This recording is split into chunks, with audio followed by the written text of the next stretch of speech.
이 시간에는 빛의 종류와 그에 따른 사진적인 특징에 대해서 설명드리겠습니다. 빛, 사진은 빛으로 만들어지는 예술이라는 것은 우리가 처음부터 말씀드렸어요. 그만큼 빛은 사진에 있어서 아주 중요한 요소입니다. 빛이 없으면 사진이 될 수가 없겠죠. 그래서 이 빛의 종류를 이해하고 분석하는 것이 정말 멋진 좋은 사진, 그야말로 나만의 독창적인 사진을 만드는 데 있어서 가장 중요한 요소가 빛입니다. 빛. 근데 일단 우리가 이 빛을 즉 카메라를 중심으로 했을 때 어느 방향에서 빛이 오느냐, 즉 카메라를 중심으로 빛이 카메라 뒤에서 온다. 이것을 우리는 순광이라고 합니다. 순광. 즉 순광은 피사체, 사물을 정면으로 비추는 거죠. 정면으로 오는 거죠. 즉 사물의 정면, 카메라 뒷면에서 오는 거죠.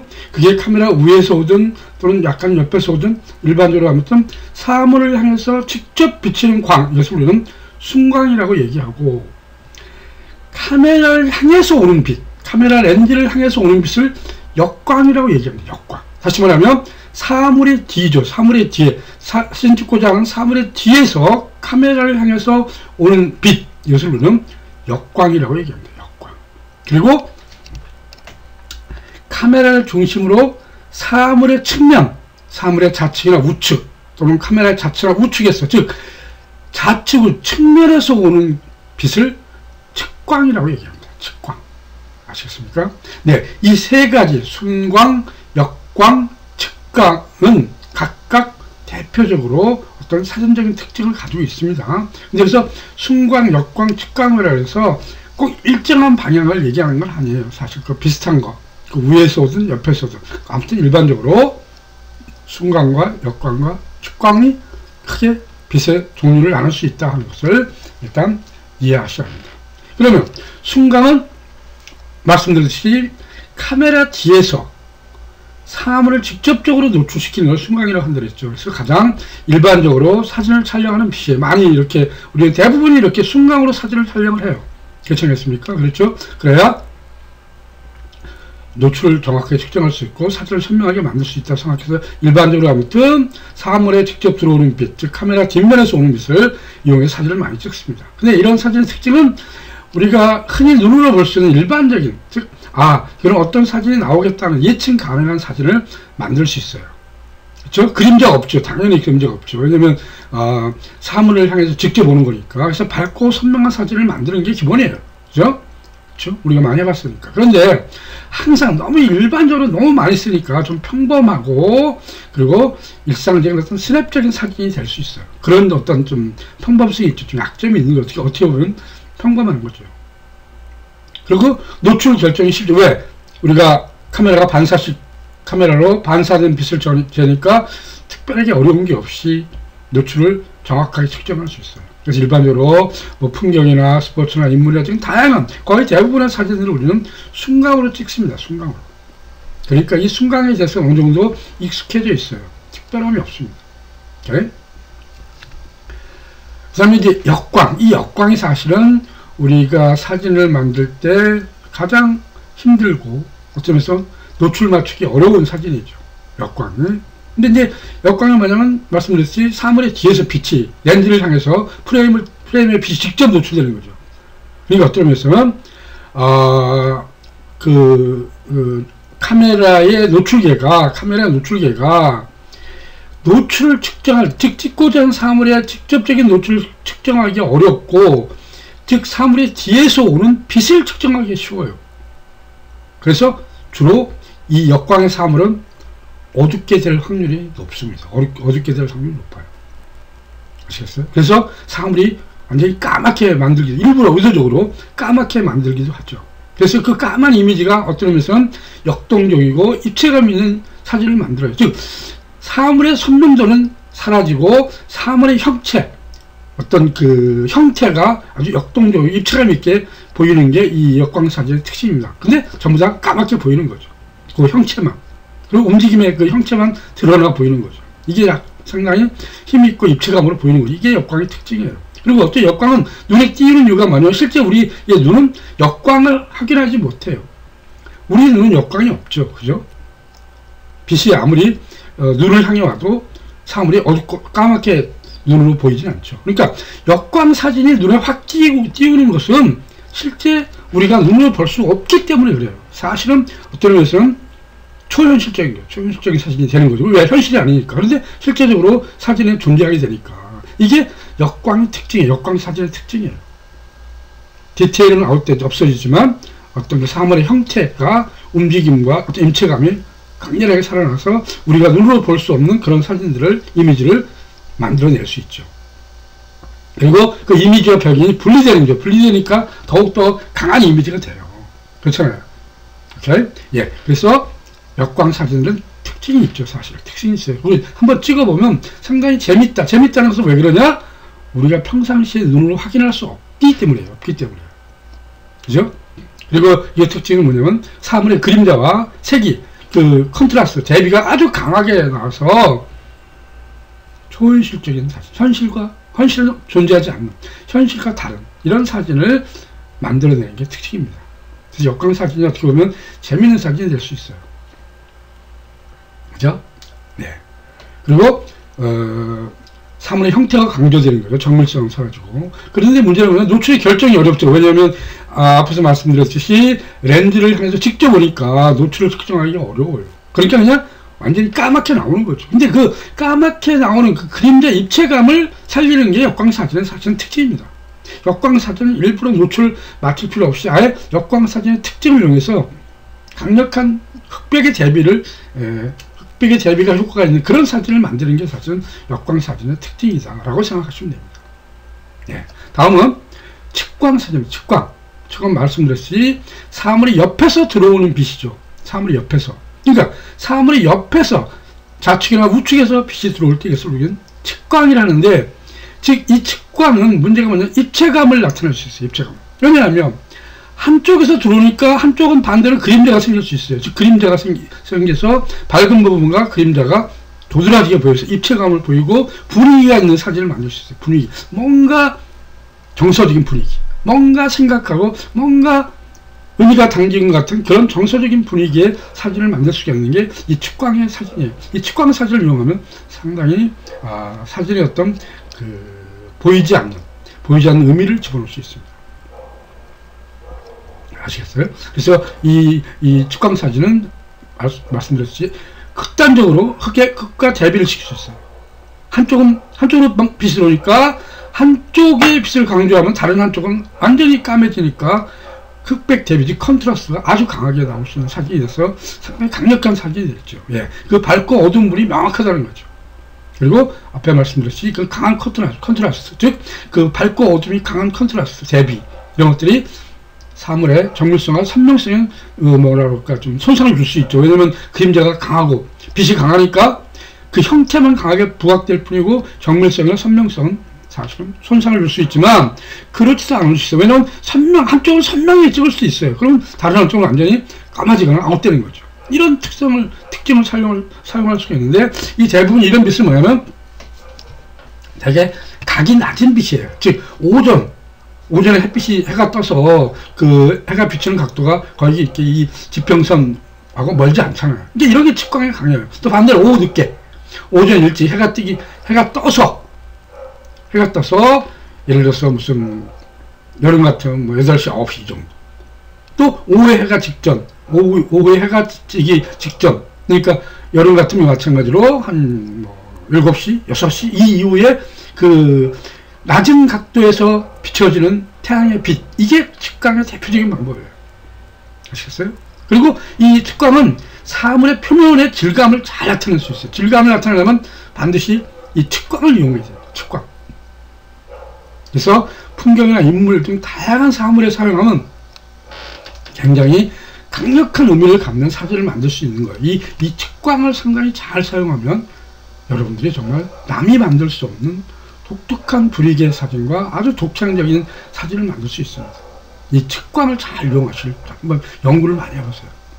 이 역광과 순광은 특징이 확 정해져 있어요. 그리고 역광은 물론 그 그림자 배경을 강하게 나타낼 수 있지만 너무 자주 사용하면 익숙해지니까 식상돼요. 이미지가 너무 지루해져요. 계속 똑같은 그림자만 보이니까. 아시겠습니까? 그래서 이 측광은 그때그때 빛의 각도와 또 아침 저녁의 빛의 색깔에 따라서 다를 수가 있어요. 이미지가, 분위기가. 인물을 찍을 때는 인물 분위기가 달라지고, 어떤 사물이나 풍경을 찍을 때는 풍경의 그림자 부분이 강조되고 밝은 부분이 강조되고, 이런 다양한 효과를 살릴 수 있는 게. 네, 다음은 그 실제 빛을 이용한 사진을 보는 거죠. 지금 빛이 이렇게 옆으로 지금 측광으로 오는 빛이에요. 측광으로 오는 빛이죠. 그렇죠? 이 F5.6 조리개 우선이죠. 조리개 이용해서 흑백, 색의 명암의 태를 하면 빛이 강하게 비치는 곳은 밝고 이것은 어두워지는 거죠. 그래서 컨트라스트를 이용해서 사진을 만드는 거죠. 이것도 마찬가지 측광이죠. 이렇게 옆에서 쏟아지는 빛이 늦은 오후에, 그죠? 그래서 밝은 빛은 밝게 비치고 어두운 빛은 그림자가 비쳐서 뭔가 입체감도 보이고 어떤 사물의 어떤 역동감도 보이는 거죠. 근데 그 빛의 색이 상당히 부드럽기 때문에 아주 분위기가 있는 사진을 만드는 겁니다. 이런 의미가 있다는 거죠. 이런 게 순광이죠. 그야말로 이 물 위에 떠 있는 오리를 향해서 빛이 직접적으로 오는 빛이 이게 순광이 가장 자연스럽고 평범하잖아요. 평범해요. 가장 평범하고 노출 맞추기도 쉽고, 우리가 일반적으로 이런 사진을 많이 찍죠. 순광의 사진을 찍는다. 이렇게 5.6.5는 조리개 우선이죠. 이 앞에 있는 걸 조리개 우선으로 사용하는 겁니다. 그걸 항상 기억하시면 됩니다. 순광입니다. 근데 순광인데 약간 머리 위쪽에서 오는 거예요. 거의 한 정오 11시에서 1시, 2시 이런 사이에 순간 빛이 직접 위에서 내리 비치니까 이렇게 평범한 사진이지만 색의 조화에서 사진이 재밌게 비쳤어요. 그죠? 이렇게. 그다음에 이것도 마찬가지죠. 측광. 근데 이것은 카메라 약간 높이 우측에서 이렇게 높은 데서 비치는 거예요. 같은 순광이지만도 이 사물을 향해서 오는 각도에 따라 조금씩 달라지는 거지만 아무튼 이 하루 중에 순광이 비치는 각도에 따라서 색이나 노출의 결정도가 달라질 수 있다는 거죠. 이렇게 일반적으로 많이 사용하는 순광의 형태입니다. 이것도 순광은 순광이죠. 왜? 이 사물을 향해서 카메라 뒤에서 오는데 이때는 카메라 빛의 각도가 낮아요. 왜? 오후 늦게 해가 질 무렵이니까. 그래서 긴 그림자가 생기는 거죠. 카메라 뒤에서 빛이 사물을 향해서 비치는데 각이 낮으니까, 그 투사 각도가 낮으니까, 태양이 굉장히 지평선에 가까이기 때문에, 낮기 때문에 긴 그림자가 생겨서 이 순광 효과를 상당히 재밌게 살렸어요. 그림자와 실제 사물과의 대비를 시켜서 명암의 대비가 확실히 났죠. 그래서 좀 더 강하게 나타날 수 있는 거예요. 같이 빛의 종류에 따라서, 빛의 시간에 따라서 다양한 사진을 독창적으로 만들 수 있어요. 그래서 정말 빛에 대한 연구를 많이 하셔야 됩니다. 빛 아시겠습니까? 빛을 연구하는 것이 그야말로 나의 작품 사진을 만드는 거예요. 다양한 빛의 연구. 그 다양한 빛의 각도에 따라서 사진의 내용이나 작품의 질은 절대적으로 달라집니다. 아시겠습니까? 네. 순간이죠. 지금 이렇게 빛이 비치는데 약간 좀 오후 그렇게 늦은 날이 아니지만 빛이 이렇게 위에서 내리 비치는 순간적인 변화이니까 전반적으로 강한 그림자가 조금 비쳤죠. 전체적으로 다 밝고. 이런 형태가 있을 수 있다는 겁니다. 순광도 각도, 빛의 각도에 따라서 다양한 모양을 만들어내요. 지금 카메라를 향해서 오는 게 아니라 카메라 뒤에서 오고 있죠. 순광이죠, 순광. 카메라 뒤에서 오는 아주 밝은 날의 빛이에요. 맑은 빛이에요. 근데 여기 이제 사물의 그림자가 이렇게 딱 생기면서 그림자와 이 사물과의 어떤 대비 관계를, 명암의 관계를 확실하게 좀 보여주기 위해서 찍은 사진입니다. 그렇죠? 네, 이렇게 순광도 그때그때 상황에 따라서 다양하게 표현할 수 있다는 겁니다. 즉 빛에 따라서 사진의 내용이나 사진 형식은 아주 독창적으로 만들 수 있다 하는 것을 이해하셨으면 합니다. 이거는 바로 측광이죠. 측광. 이렇게 지금 이 비석 뒤에서 옆에서 이렇게 비치니까 비치는 부분은 밝고 비치지 않는 부분은 그림자가 강하게 비치는 거예요. 흑백의 대비가 강하게 보이는 거죠. 이게 측광의 특징이에요. 흑백의 대비가 강하게 비쳐요. 그래서 입체감 있는 거죠. 당연히 입체감 있잖아요. 그렇죠? 이렇게 그림자 이렇게 밝고 어둠이 강한 거죠. 이게 지금 측광의 특징이에요. 빛에 들어오는 부분은 밝고 그 반대편은 강하게 어두워지는 거죠. 이렇게 이럴 때 여러분들이 사용합니다. 물론 이럴 때 또 노출도 상당히 조심하셔야 돼요. 여긴 -2, 2스탑 언더 노출, 일부러 의도적으로 이 그림자를 강하게 하기 위해서 노출을 2스탑 언더로 만들어서 이렇게 노출 보정을 한 거예요. 일부러. 아시겠습니까? 그래야 강한 그림자가 생기니까. 네. 이것도 마찬가지. 측광 옆으로 져요. 이 측광이니까 나무의 질감이 그대로 살았어요. 이렇게. 나무의 결이, 그 다음에 나무에 있는 여러 가지 다양한 이런 무늬들이 그대로 살아야 되게 측광의 특징이에요. 사물의 질감을 나타낼 수 있을 때는 측광을 사용해야 돼요. 측광이 가장 사물의 질감을 잘 표현합니다. 잘 표현해요. 아시겠습니까? 근데 이것도 마찬가지로 밝은 부분과 어두운 부분의 색의 대비가 아주 강하게 됐죠. 그죠? 측광 효과. 이런 것이 이제 측광의 사진이라는 건데, 이런 것을 이용해서 어떤 빛의 밝고 어두움을 대비로 사용하는 거죠. 오케이? 네. 이것도 측광이죠. 아침인데 불구하고 산을 향해서 빛이 이렇게 비치니까 빛이 비치는 부분은 밝고 비치지 않는 그림자 부분은 어두워지는 거죠. 그림자가 생기는 거죠. 이게 측광이라 산이 입체감이 생겼어요. 이렇게 밝은 부분과 어두운 부분이 입체적으로 보이는 거죠. 이런 것들 일종의 그 자연에서 순광을 이용하는 방법입니다. 아셨습니까? 네, 순광을 이용하는 거예요. 측광. 죄송합니다. 측광을 이용하니까 밝은 부분과 어두운 부분이 대비가 아주 강하게 됐어요. 그래서 입체감을 보이는 거죠. 네, 이게 측광입니다. 측광. 네. 오전 한 10시, 11시 요 무렵 정도 됐어요. 네, 이것도 측광. 옆에서 이렇게 비치는 거. 이 빛이 비치는 거. 그래서 흑과 밝음, 명암의 차이를 강하게 이용하는 거예요. 네, 강하게 이용하는 거예요. 이게 역광입니다. 역광. 근데 역광인데 지금 이거는 정확하게 노출이 맞췄죠. 왜 역광이겠어요? 이 부분, 즉 카메라 렌즈를 대는데 실제 노출은 이 부분을 측정하는 게 아니라 사실은 카메라 노출기는 이 햇빛, 하늘, 이 밝은 부분에 측광을 해요. 그러니까 원래 여기에 측광해서 찍었으면 이 감은 까맣게 나왔을 거예요. 그러나 여기에 플러스 2 노출 보정을 했어요. 즉 2스탑 노출을 오버시키니까 뒤에는 물론 더 밝아졌지만 이 감의 모양은 어느 정도 노출이 맞춰서 선명하게 살아있죠. 이게 역광 사진을 이용하는 거예요. 역광. 아셨습니까? 이게 역광이죠. 즉 이 프레임 속에 차지하는 부분이 하늘이 많으면 작은 사물들은 역광으로 비춰질 수밖에 없어요. 노출계가 이 부분을 많이 측정하니까, 밝은 부분을 많이 측정하니까. 그래서 이럴 때는 만약 이것을 까맣게 만들고 싶으면 의도적으로 더 언더를 시키면 더 까맣게 되겠죠. 근데 이걸 뭔가 노출을 선명하게 맞추려면 오버를 시켜야 여기에 노출이 맞아지는 거예요. 왜? 노출계는 여기에 측정해가지고 이 감을 언더가 돼버리니까. 네, 요걸 좀 이 역광에 대한 이런 것들을 연습하셔야 돼요. 역광했을 때 어떻게 사물을 어둡게 만들고 또 밝게 만드는가. 아시겠어요? 요거 네, 중요합니다. 이게 이제 대표적인 거죠. 일반적으로 지금 현재 전체 프레임에 차지하는 부분이 많기 때문에 이건 그냥 적정 노출 찍으면 이렇게 나와요. 이렇게 나와요. 그렇죠. 왜냐면 요 부분은 프레임에 요 가득 찬 부분, 요 부분을 측정하니까 노출계가. 그래서 그 노출계가 이 부분, 이 돌의 요 부분을 측정하니까 그냥 적정 노출로 나오면 이렇게 나오는데, 이 빛이 지금 사실 역광이에요. 이렇게 뒤에서 비치는 거예요. 뒤에서 비쳐요. 근데 카메라를 물론 좀 더 낮췄죠. 각도를 낮췄죠. 그래서 이것을 이 빛에 비치는 요 부분을 좀 더 강조하기 위해서 일부러 의도적으로 역광으로 만들었어요. 역광. 이건 3스탑 정도 언더예요. 3스탑 정도. 원래 역광이니까. 3스탑 정도 언더 시키니까 이 부분이 완전히 3스탑 정도, 이 부분이 완전히 어두워졌죠. 완전 어두워. 그리고 요 빛이 비치는 부분만 정확하게 빛이 강하게 비쳤어요. 원래 적정 노출은 이렇게 되는데, 이 역광이지만 요 부분이 프레임을 크게 차지하니까 사실은 노출계는 이 부분을 중점적으로 측정하기 때문에 적정 노출이 됐어요. 근데 이것을 역광 효과를 주기 위해서 의도적으로 3스탑 언더로 찍었죠. 3스탑 언더로. 그러니까 여기 어두운 색이 된 거죠. 네, 이런 차이라는 것을 이해하시면 됩니다. 네, 이 사진은 또 반대죠. 이것도 역광이죠. 왜냐하면 이 프레임 속에 이 하늘 부분이 거의 다 많잖아요.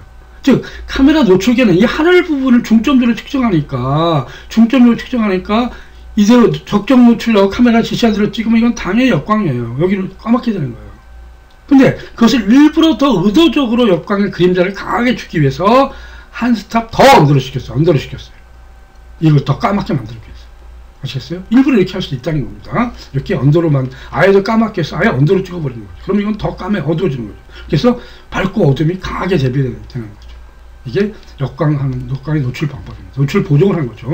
우리 노출 보정 많이 말씀드렸죠. 그죠? 네.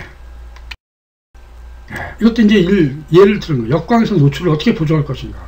네? 아셨어요? 이게 적정 노출이에요. 카메라가 지시한 노출 값이 이거야. 오케이, 이거야. 그 다음에 마이너스 1 노출 언더시켰어요. 이거는 1.7 노출 언더시켰어요. 그러니까 거기 필요에 따라서 찍으면 되죠. 근데 여기는 적정 노출이 적정 노출이 좋은 게 뭐냐면 프레임 속에 전체 이 사물이 차지하는 비율이 많으니까 사실은 카메라 노출계는 이 나뭇잎을 중점적으로 측정하기 때문에 물론 이 뒤에가 배경이 하늘이지만 그래도 어느 정도 맞았어. 약간 좀 더 오버, 여기 마이너스 1이지만 한 0.5 스탑 언더 하는 게 훨씬 더 좋았을 거예요. 그죠? 이런 식으로 봤을 때. 네. 이렇게 측정하는 거죠. 여기는 한 스탑 오버가 됐어요. 이거 훨씬 더 밝아졌고. 여기는 1.7 스탑 노출 오버가 훨씬 더 밝아졌어요. 이렇게 노출 보정을, 역광에 있어서 어떻게 노출 보정을 시키는가에 따라서 그 노출 값이 달라지는 거죠. 네. 이것도 마찬가지로 역광이죠. 왜? 하늘이 많으니까. 이게 적정 노출이에요. 이게 어두워졌잖아요. 왜? 노출계는 이 밝은 빛을 측정하니까 실제 사물은 어두워져요. 그래서 한 스탑 오버 시켰더니 좀 낮았죠. 그렇죠? 한 스탑 오버 시켰 이렇게 한 스탑 오버. 근데 1.7 스탑 오버 시키면 너무 밝아졌어요. 이게 적정 노출인데 약간 어둡잖아요. 근데 이거 마이너스 한 스탑 언더 시켰더니 더 어두워졌고 마이너스 2 스탑은 더 어두워졌죠. 그래서 여기서 가장 적정한 노출은 플러스 1 스탑. 한 스탑 오버로 찍는 게 좋죠. 한 스탑 오버로. 이것도 뭐 때에 따라서는 나쁘지는 않겠어요. 네. 이렇게 역광의 그 노출을 어떻게 찍을 것인가를 지금 실증적으로 보여주는 역광의 노출값 어떻게 정하. 이것도 많이 브라켓팅이죠. 브라켓팅 많이 하는 거죠. 네. 네. 이 해바라기도 마찬가지. 실제 지금 이렇게 어두워져요. 왜? 뒤에 배경이 밝으니까. 근데 약간 한 스탑 반 오버시켰어. 그랬더니 이 해바라기는 잘 나왔지만 뒤에는 완전 하얘졌죠. 그러면 이 해바라기가 주 목적이니까 해바라기가 좀 더 밝게 나오게 이렇게 일부러 노출 오버시키는 거예요. 왜? 이 뒤에 하얀 부분이 역광이니까. 그래서 약간만 오버시키는 겁니다. 이렇게 해서 만드는 거죠. 이게 이제 일종의 연습에 의해서 만들어진 거예요. 연습을 많이 했어야 돼요. 역광 촬영할 때 어떻게 노출을 적정히 만들 것인가 하는 것입니다. 이 사진은 사실 역광이지만 역광도 역광이지만 측광이에요. 이게 역광인데 역광이죠. 역측광이죠. 반드시 말하면. 사진을 그러니까 카메라를 향해서 빛이 오지만 정면으로 오는 게 아니라 약간 옆에서 오는 거죠. 그래서 빛이 그림자가 생기고 하는 건데 여기서 일부러 좀 노출을 언더시켰어요. 밝아지게 하니까. 그 다음에 소프트라이트라는 게 있습니다. 소프트라이트는 일반적으로 그 맑은 날에 태양이 구름에 들어갔을 때 이때가 가장 소프트라이트의 대표적인 라이트예요. 흐린 날은 너무 흐리면 안 좋으니까 좀 약간 흐리다든가 일단 맑은 날이라도 태양이 구름에 잠시 들어가 있을 때 그림자가 안 생겨요. 즉 소프트라이트는 그림자가 안 생겨요. 전반적으로 편안한 이런 그 노출을 만들어 주는 거죠. 약간 뭐 흐린 날 이런 날은 이렇게 전체적으로 밝은데 또 그렇다고 전체적으로 대비가 강하게 나타나는 건 아니에요. 근데 소프트라이트는 부드러운 빛이라고 해요. 부드러운 빛. 말씀드렸죠. 약간 흐린 날 또는 태양이 구름에 들어가 있을 때 이때가 보통 그 부드러운 날 소프트라이트의 대표적입니다. 그럼 사진 역시 그림자 없이 강한 대비가 없이 이렇게 전체적으로 편안한 이런 사진이 되는 건데 어떻게 보면 좀 입체감도 떨어지고 약간 좀 힘이 없는 그런 사진이 될 수 있어요. 왜? 그림자 부분이 없기 때문에. 또 밝고 어둠이 약하니까. 약간 힘이 없고 좀 뭔가 좀 푸석한 것 같은 느낌이 들 수 있는데 또는 사물이나 분위기에 따라서는 상당히 느낌이 부드러운 느낌을 줄 수 있어요. 다정한 느낌, 이런 느낌이 들 수 있다. 빛에 따라서. 이것도 약간 부드러운 빛입니다. 오후 늦게 약간 흐린 날인데 그런 분위기 전체적으로 이렇게 흐린 날 분위기를 찍은 거예요. 이건 이제 비가 그친 흐린 오후 날, 비 오는 직후 이렇게 전체적으로 평범하죠. 그림자가 없이 평범한 사진이 됐어요. 이렇게 그림자가 없는 거예요. 빛이 전체적으로 다 비치는 거죠. 부드러운 빛이 된 거죠. 네, 그러면 한 장의 사진을 찍을 때 어떻게 준비하고 찍어야 되는지를 간단하게 요약해 드리겠습니다. 즉, 처음에 우리가 봤듯이 반셔터 하면 뷰파인더에 스크린 정보가 나타나죠. 그죠? 셔터 스피드, 조리객값, 노출계, 노출 적정, 또는 그 다음에 ISO 감도, 이게 다 나타나죠. 그러면 요 정보를 확인한 후에, 즉 반셔터 함력이 나타납니다. 그리고 초점이 맞춰지고, 그런 다음에 브라켓팅이 필요하면 노출 보정값을 결정하기 위해서 이 플러스 마이너스 버튼을 눌러서 노출 보정값, 즉 노출계의 그 버튼을 언더나 오버로 움직여서 사진을 촬영하는 거죠. 브라켓팅. 그런 다음에 프레임, 전체 프레임의 디자인을 어떻게 결정하시냐를 정한 후에 셔터를 완전히 누르면 한 장의 사진이 만들어지는 것이죠. 그렇죠? 우리가 일반 사진 찍을 때 이런 단계를 거친다 하는 것을 염두에 두셔야 됩니다. 그리고 여기서 한 가지 노출 결정할 때 조심해야 될 건 이거죠. 프레임 안의 밝은 부분과 어두운 부분의 차이가 심할 경우에는 노출 부족과 노출 과다 현상이 발생할 수 있으니까 브라켓팅에 신경을 써서 그 밝은 부분과 어두운 부분을 노출을 측정을 잘 하셔서 브라켓팅을 결정하셔야 돼요. 네, 요 프레임 안에 밝은 부분, 어두운 부분이 많을 때, 이때 노출치를 조심하셔야 돼요. 브라켓팅을 어떻게 할 것인가를 잘 결정하셔야 돼요. 보셨습니까? 네, 이렇게 하면 한 장의 사진이 완성이 될 수 있는 것이죠.